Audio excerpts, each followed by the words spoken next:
Dolphins Vice President Nat Moore, center, is flanked by Dolphins for one more day. From left, punter Brandon Fields, defensive tackle Paul Soliai, and linebacker A.J. Duhe, defensive end Jeff Cross, offensive tackle Vernon Carey, and receiver Chris Chambers. Hal Habib, the Palm Beach Post DAVIE, a big play receiver, a solid blocker, two disruptive edge defenders, a run stopper and a Pro Bowl punter were added to the Dolphins roster on Thursday, all without making a dent in the salary cap, no less. Alas, it was ceremonial, because the contracts of those 6 Dolphins expire Friday, the purpose of the exercise being just so they could say they retired as Miami Dolphins. But here's the twist, defensive tackle Paul Soliai became so emotional he couldn't get through one sentence of his acceptance speech before breaking down, which says more than words could say about how much it meant to them that the organization still holds them in such high regard to stage this second annual alumni ceremony. Nat Moore, a Dolphins vice president, says it's about giving these guys a chance to leave under their terms. They get a chance to sign a contract and then retire, not being cut, but a chance to say, "I was a Dolphin." Honored along with Soliai were receiver Chris Chambers, offensive tackle Vernon Carey, and Jeff Cross, and linebacker A.J. Duhe and punter Brandon Fields. It may sound like a technicality, but even players who spend their entire careers with the Dolphins do not automatically retire as a Dolphin. Most eventually get released by the club and dangle out forevermore as unceremonious free agent cast-offs. To give them their due, teams can sign players to one-day contracts, then have the players file paperwork with the NFL allowing their team to place them on the reserve, retired list.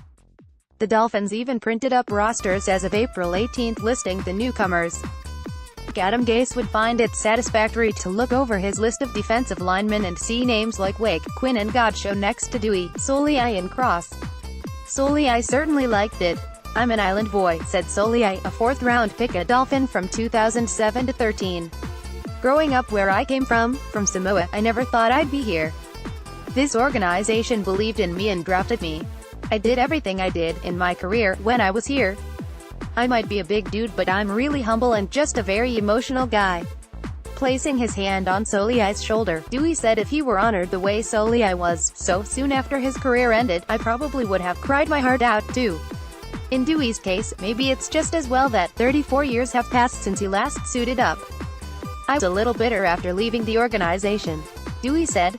"I don't know how many of you guys here know my story, but it was not a good ending and I was bitter for a while.